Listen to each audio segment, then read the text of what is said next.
Formula ওয়ানে 2024 মৌসুমের শুরুটা রেডবুলের ভালো হলেও শেষ হয়েছে অপ্রত্যাশিতভাবে। ড্রাইভার্স চ্যাম্পিয়নশিপ রেডবুলের ড্রাইভার ম্যাক্স ভার্স্ট্যাপেনের হাতে গেলেও কনস্ট্রাক্টর চ্যাম্পিয়নশিপে দলটি মৌসুম শেষ করেছে তৃতীয় স্থানে থেকে। তখন থেকেই প্রশ্ন উঠতে থাকে রেডবুলের সেকেন্ড ড্রাইভার ও ম্যাক্সের টিমমেট সার্জিও পেরেজের সক্ষমতা নিয়ে।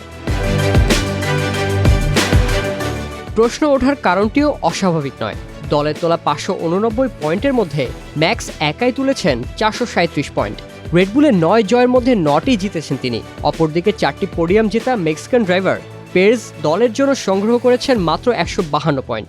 একই দলের হয়ে ম্যাক্স যেখানে জিতেছেন ড্রাইভার্স চ্যাম্পিয়নশিপ, সেখানে পেরেজ মৌসুম শেষ করেন টেবিলের 8 থেকে।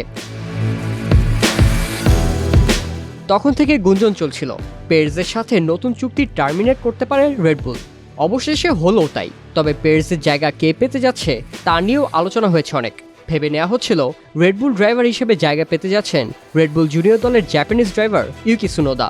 তবে সবাইকে অবাক করে 2025 থেকে কিউই রেসার লিয়াম লসনকে ম্যাক্সের টিমমেট বানানোর ঘোষণা দেয় রেডবুল। বলা বাহুল্য 2023-এর শেষেই ফর্মুলা ওয়ানে অভিষেক এই রেসারের। রেডবুল জুনিয়র দল আরবির হয়ে কেবল 11টি রেসে অংশগ্রহণ করেছেন তিনি। পেট্রোল হেড ফ্যান্সের মাথায় একটি প্রশ্ন, এতদিন ফর্মুলা ওয়ানে থাকা রেডবুল জুনিয়র দলের রেসার সুনোদাকে বাদ দিয়ে কেন লিয়ামকে জায়গা করে দিল রেডবুল? স্ট্যাটিস্টিক্যালি ও এক্সপিরিয়েন্সের দিক দিয়েও লিয়ামের থেকে অনেক এগিয়ে এই জাপানিজ ড্রাইভার। বরাবরই সুনোদা তার সতীর্থদের ছাড়িয়ে গেছেন একই গাড়িতে।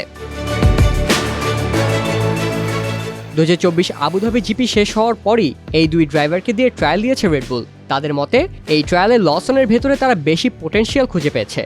ইএসপিএনকে দেয়া এক সাক্ষাৎকারে রেডবুল বস ক্রিশ্চিয়ান হর্নার জানান, দুজনের মধ্যে থেকে একজনকে বাছাই করাটা খুবই কঠিন ছিল, তবে সুনোদাকে কিছু দিক দিয়ে ছাড়িয়ে গেছেন লসন। তবে লসনকে বেছে নেওয়ার আরও একটি কারণ দেখছেন বিশ্লেষকেরা। একটি উদাহরণ দিয়ে বোঝানো যাক। কিংবদন্তি রেসার সেনার একটি উক্তি সবারই মনে থাকার কথা, if you no longer go for a gap which exists you are no longer a racing driver. এই উক্তিটি দিয়ে তিনি বোঝাতে চেয়েছেন একজন রেসারকে হতে হবে মানসিকভাবে ক্ষিপ্র। ট্র্যাকে ছোট ছোট সুযোগকেই কাজে লাগাতে হবে, আর সেটির প্রয়োগ রেস ট্র্যাকে ভালো করে দিতে জানেন 4 বারের বিশ্ব চ্যাম্পিয়ন ম্যাক্স ভার্স্ট্যাপেন। তাই তো ম্যাক্সের মতো একই মানসিকতার ড্রাইভারের খোঁজে রেডবুল, আর ট্রায়ালে সেই সামর্থ্যই প্রমাণ করেছেন লিয়াম। এই কারণেই লিয়ামের কাছে রেডবুলের সোনার হরিণ হারাতে হলো সুনোদাকে।